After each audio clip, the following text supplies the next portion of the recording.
right, so okay, so this work was done in collaboration between IBM Research. So my name is Vladim, I represent IBM Research, and Miloš is working at Hartree Center. So we both located in Manchester in the UK. Hartree Center is part of the UK Science and Technology Facilities Council. As I said, Miloš resigned about a month ago, so put an extra kind of anxiety to get all this stuff ready for the conference. Anyway, so the agenda, so I'll go through a brief kind of introduction, which I'll talk the motivation essentially about energy efficient computing in the context of HPC. They'll talk about the global extensive OpenPOWER manager, that's the framework that we port into Power. Then basically talk about the port efforts. We have some preliminary results. There's kind of an early stage of work, but we already have some results. And then I'll talk about future work, conclusions, and acknowledgements. So the motivation for all this, and I guess in this audience you probably are motivated already, since everybody understands now that the energy efficiency is an essential part of any HPC efforts in the exascale, and exascale in particular. And that basically means that you cannot talk about just performance, performance under power constraints. That's the main point. And the kind of projected peak power demands are in a range.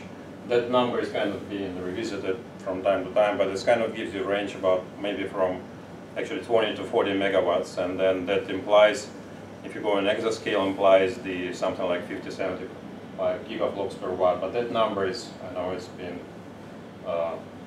maybe a bit different now because people, I think again, it's a range at the moment.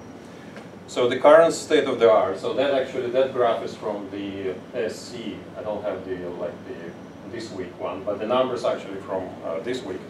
So you can see the greenest system is now 18.4 gigaflops per watt, and the summit system is actually 14 gigaflops per watt, which is interestingly almost a twofold improvement of energy efficiency of the previous number one, which is really great. And I guess the understanding is also that just micro-architecture improvements alone, they cannot really, or massively parallel architectures, they're not sufficient to get us to that envelope of energy efficiency. So there is a need for sort of novel software hardware co-design approaches, which can be done with in the software. And that's what basically I'm talking about. And also an interesting point that if you look at the energy efficiency of the top 500 list over basically the last 10 years, you can see that it was growing kind of slowly, and then there was a huge jump essentially within a year, and that's basically due to the heterogeneous architectures with GPUs, because GPUs are much more energy efficient than CPUs, so that's where, so obviously a trend for improving energy efficiency. So again, energy efficient computing is essentially you're getting maximum computing done within energy budget. And that's true for any IT infrastructure, not only for HPC. And there are different reasons that you will have these constraints: costs, natural disasters, government policies, environmental impact, infrastructure limitations. And improving energy efficiency you can break into two broad categories, essentially. One is dealing with the physical plant or your kind of data center, and that's a cooling, power demand, renewable energy, those sort of stuff. And then the major kind of measure or metric of this efficiency is the PUE, which is total facility energy ratio to the energy which is actually used by your IT equipment.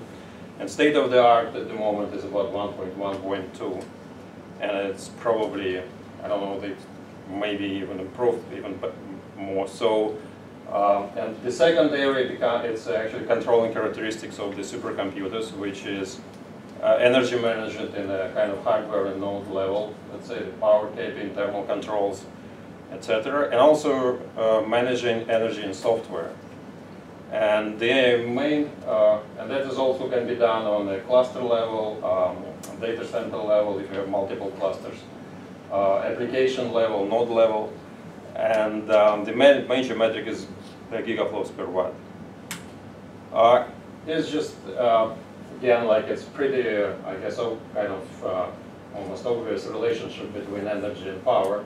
So typically you're kind of looking at this equation, right? The energy is proportional to power. And there are two other conditions that you will typically have. You have some sort of limit of cap on your power, and you will, quite often, you will also have a limit of budget on your energy, which can be dictated by the costs or something, other parameters.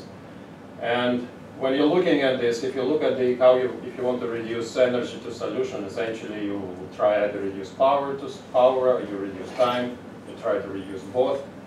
And again, like I want to, I guess, probably repeat again, that optimizing for performance and energy you kind of need to do at the same time. And I guess the most recent example was from Enrique's talk previously, when you had this kind of sweet spot, when you had this kind of optimum, when you got performance gains, and but you're also saving energy. But if you kind of pushing a little bit further in performance, you start kind of losing energy. So there is this. You need to optimize in both parameters. And there was there's like Livermore. There's a nice paper on that, and from Livermore, for instance, they presented at last Supercomputing, which kind of talks about the space of when you look at the performance versus energy, looking at like a node level, across nodes optimizations and all that. So how we do this? This is kind of, I guess, summarizes like the different approaches you can take. So essentially, you try to solve in a software. Again, we're talking, and by software I mean like you mean the whole stack. You're talking with the firmware, OS, and then you have. You may have some monitoring framework. Typically, you will have, especially in the big installations, right? That you have you collect some data, and this data again may be data from your nodes, can be from networking, can be also sensors in a data center, etc. Typically, you would have something like a performance and power prediction model, which you will. It depends on implementation, but let's say you can have a generic model which can support different, can talk to different other components. Typically, you will have some sort of resource management system, right? That resource management system can take information from the model, and that the distinction here is that this is we are talking about the time when you're just doing like you're kind of submitting jobs or tasks to your resource management system, and the management system needs to make a decision. And the decision can take be energy aware, let's say. It can take into account the different kind of power consumption, energy, or energy budget considerations. And then you have a runtime piece. So that's when your job is actually dispatched and running. And that is also at this level you can deal with the job level policies. So for example, for parallel job, your policies will include the whole job spread across multiple nodes. And also you will, in this case, you will use different hooks into the firmware and hardware, which allow you to do, for example, manipulate and optimize your performance and power consumption. So the system I'm talking about in this presentation actually sits here. And also you can also have the feedback loops between all these different components, so you can start building some knowledge about your overall historical job and power consumption, etc. And you can obviously can use something like machine learning to make better predictions. So the requirements for this runtime component are, so it needs to be non-intrusive, ideally, right? So nobody really likes to instrument their code for yet another tool. Minimum overhead, obviously, then it should be scalable, because we want to target kind of SSL type of systems.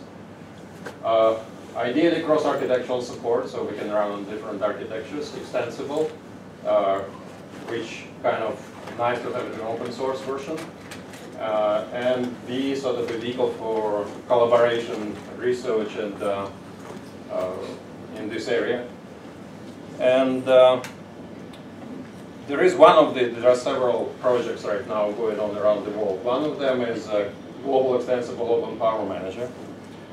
So that system originally was developed by Intel and for their exascale program, and they actually open sourced it. And we find it interesting. So that was because it was targeting the exascale. It has basically lots of these features that we are looking for. So it's job level. It's non-intrusive, so you can have a version when you basically don't need to change anything with your applications. You can just sort of use this framework alongside your API jobs. Has a feedback-guided optimization of different hardware controls.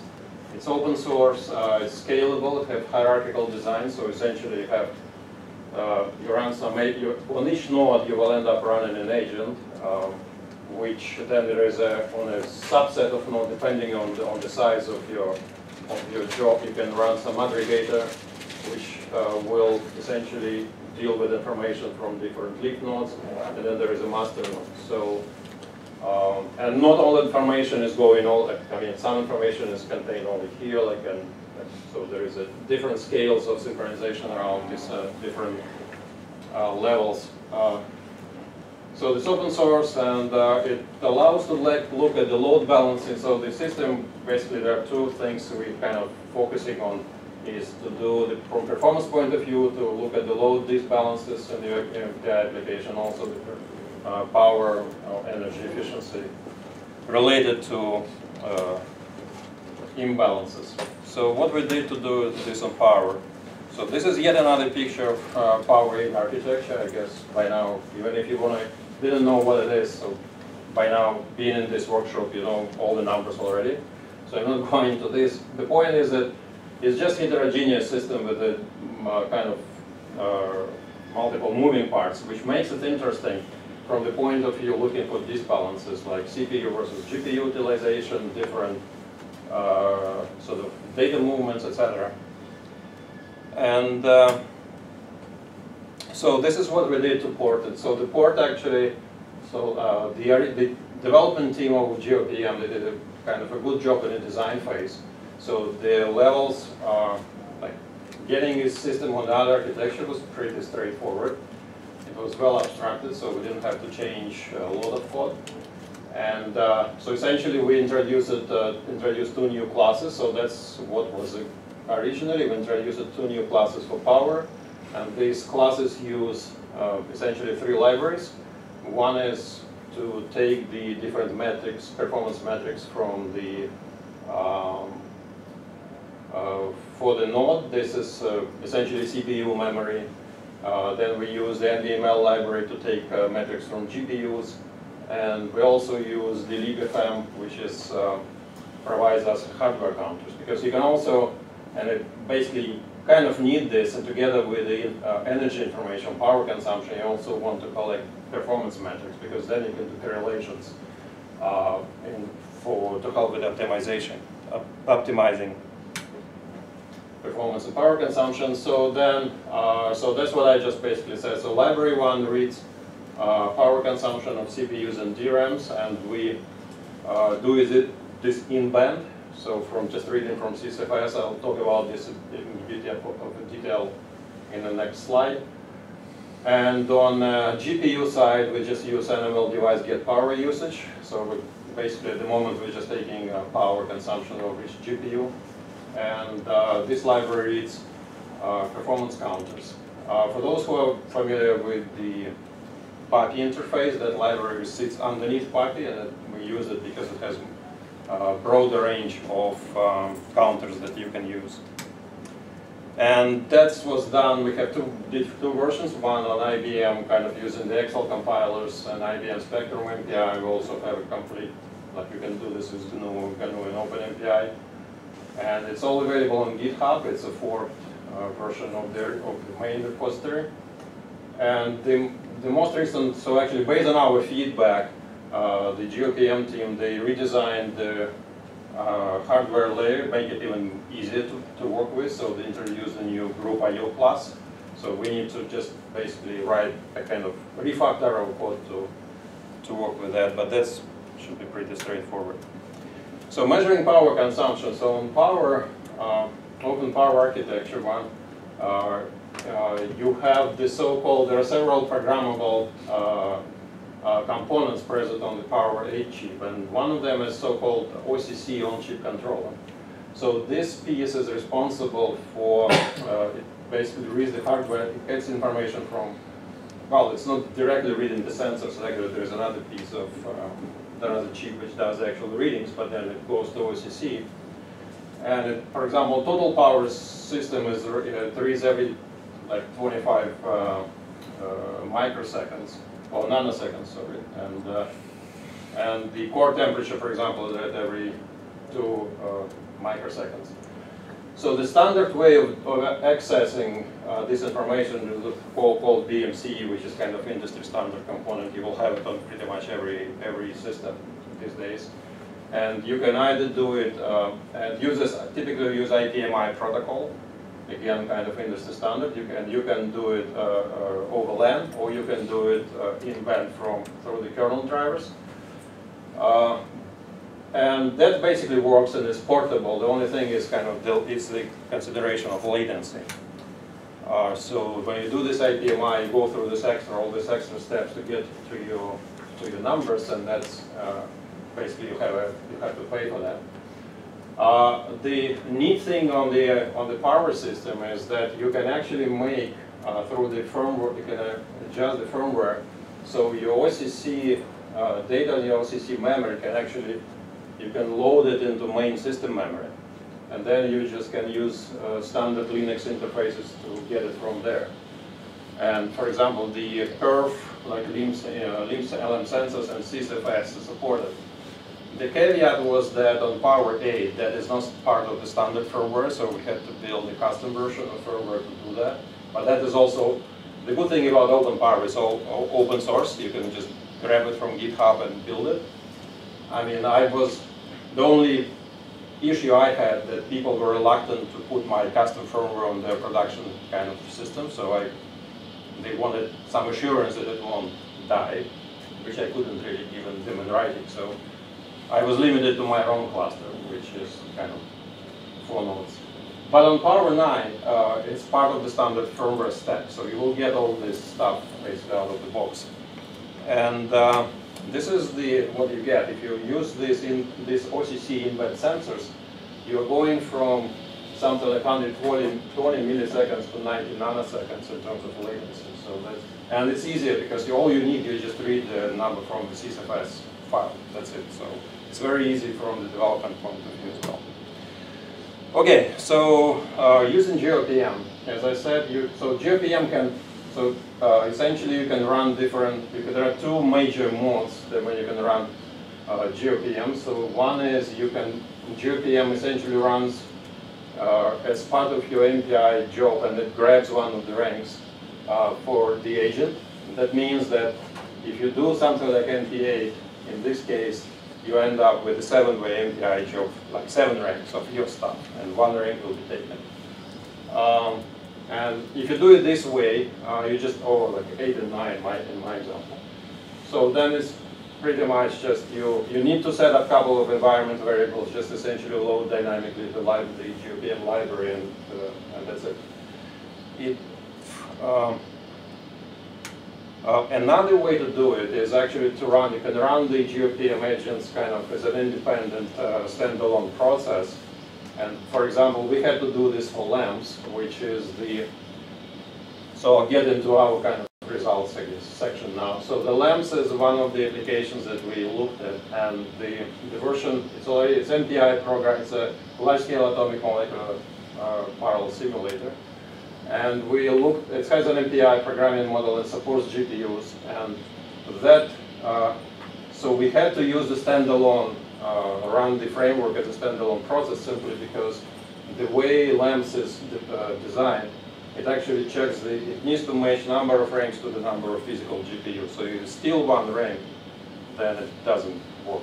So, but from the point of view, so there is still obviously a question in terms of if you go to the large scale, jitter effects, overhead. We haven't done that work yet. That's maybe something that needs to be done. But essentially, as far as the agent is concerned, so you use 1 core typically. You use affinity, right? You pin that GeoPM process to the core, and you use the rest of the cores for your application. And there is a wrapper provided, so it's kind of, you can use it. It's pretty simple to use as well. So this is, for example, what we got running LAMPs. As I said, I only had 4 nodes because of the custom firmware. And this is power consumption only in the moment, but it's, so the blue and green lines are the GPU power consumption, and the red and black are CPU power consumption. And you can see that across nodes you can see different, you may have a delta. And this is, you can see it as live, if you look at power consumption, you can see in this plot as much as 15%. And this is due to the leakage. So basically it's a manufacturing, how the chips are manufactured. So there is so-called leakage current, and that leads to this difference essentially in power consumption and temperature. But the firmware in Power 8 is doing a good job, so it keeps the frequencies consistent. So in terms of performance, the application is not affected by this, but obviously it will have kind of this distribution of temperature and power. Another thing you can get from GeoPM is actually energy and time consumption broken down by MPI regions. In this particular case, it doesn't really affect, it's a very small portion of the overall power consumption for lamps. But for other applications, I think for LULASH, that MPI region is takes about 5% of total energy consumption. And the kind of the interesting part on this plot is that you can see that you have sort of disbalance. So this is essentially your one of the nodes spends much more time and weight than other nodes. So there's a potential, I guess, for improvement that you can kind of try to balance your time across the nodes. Another one is a LULASH, which is the Livermore unstructured Lagrangian explicit shock hydrodynamics benchmark, and we also run it. This was run across 4 nodes. You can see there's a so this data is normalized to the maximum power draw which is allowed on the server, which is for Power 8 node is about 2,500 watts, and GPUs are 300 watts as the cap. But you can see kind of a distribution. So part of that is a leakage as well, but some of it is basically due to the application. So that's kind of gives you an idea that there is something that can be looked at and optimized maybe across different nodes. And also between the CPUs and GPUs, because you can see the distribution of power between the sockets and like CPUs and GPUs is also different. PyFire is another application. It's a Python-based framework for CFD. And here again, you can see some interesting, I guess, signature that is kind of has this kind of noisy structure to it. Again, there is a difference between like the relative CPU and GPU consumption. Question. Is the initial recordings here, is this before the job launches? That's actually, no, this starts, so this, yeah, so we start the process, so there is a bit of a delay. So we start the agent, and then there is a bit of delay before the rest of the job starts. Yeah, so so is that a measure of the quiet machine turned on? Which one? The 18%. That will be, yes, so that will be on a quiet machine. So machine is quiet, there's nothing there except for your OS and whatever necessary. The DIMMs are in, yes. Yeah, so then, yes. I prefer, actually, we did the normalize, but I actually then switched to like absolute numbers because it's kind of, I think it makes it easier to look at. But again, it's just a matter of normalization. But yes, it kind of starts from the quiet machine and then it starts to look at it. And last one, I think the DLMe's is one of the applications that was developed at Hartree Center, and it's, I guess, the interesting thing here that you can see some phases in the power consumption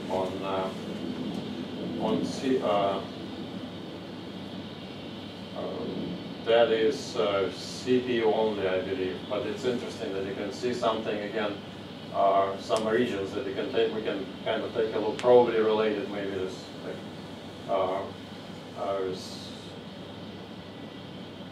I don't actually, well, we didn't look into details, like what exactly is the reason, but at least it shows some structure which we want the potential to investigate. So I guess the overall sort of the bottom line is that so we're getting, okay, so the first thing we did, and that's what I showed, is a profiling. And I say it can be combined also because I showed only power consumption profiles, but it can be combined with the like standard hardware performance counters. So we can have this whole information from GeoPM at the same time, so then we can start looking at relations. But really kind of the real interesting part of GeoPM is actually when we can start looking into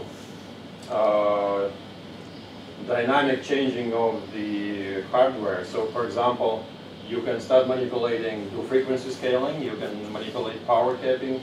So you can try to essentially adjust your power consumption, for instance, on the fly dynamically. For example, you can feed into a particular power budget for your job. For that, we need to do some extra work, and that is we're doing this kind of, our next step is to do this in collaboration with Lawrence Livermore, who has a strategy. They want to put GeoPM to make it available on Sierra machine.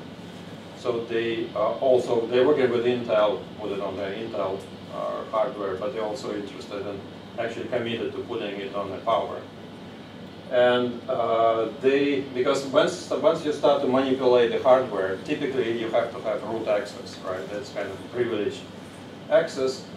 So to make it useful in this context, when you're talking about regular user jobs, you need essentially an interface which allows to sort of make this hardware controls available to regular users. And Livermore team, they did this work on Intel, they call it MSR safe, which allows you whitelisting kind of mechanism for allowing users under administration kind of control to manipulate certain characteristics of hardware. And we want to do the same thing on power. I mean, it's technically, implementation-wise, it will be different, just because things are done on power differently than on Intel, but kind of the interface idea is the same.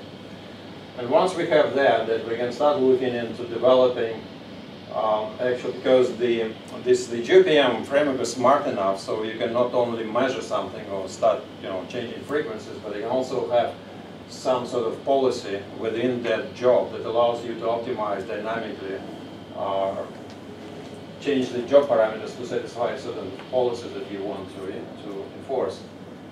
And also the kind of the second step after that will be, because as I showed them, like GeoPM is part of the bigger software stack, right? And then obviously once you look talking about the multi-user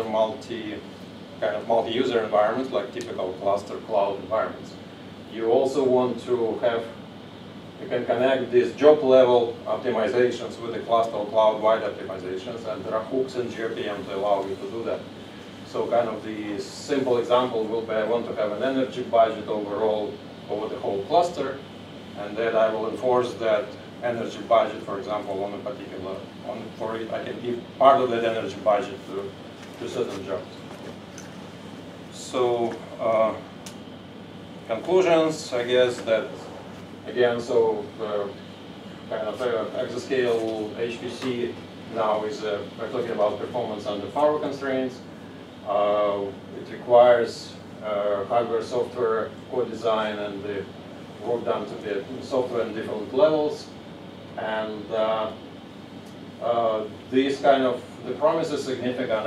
For example, Lawrence Livermore guys, they did this, they looked at, I guess the part of the exascale program proposal was they believe that we can get up to 20% savings from optimizing the application level. So that's kind of that's what they believe we can be there. But even if we get like half of that, that's a lot already. So that's kind of the promising area. And the acknowledgements, so there are people who work with us, so the basically people who developed the original version of GeoPM from Intel. There's a number of guys from IBM Research in Manchester who helped with the application codes. And two people from IBM Systems who actually develop, who are working in firmware development, and that's it. So I'm done.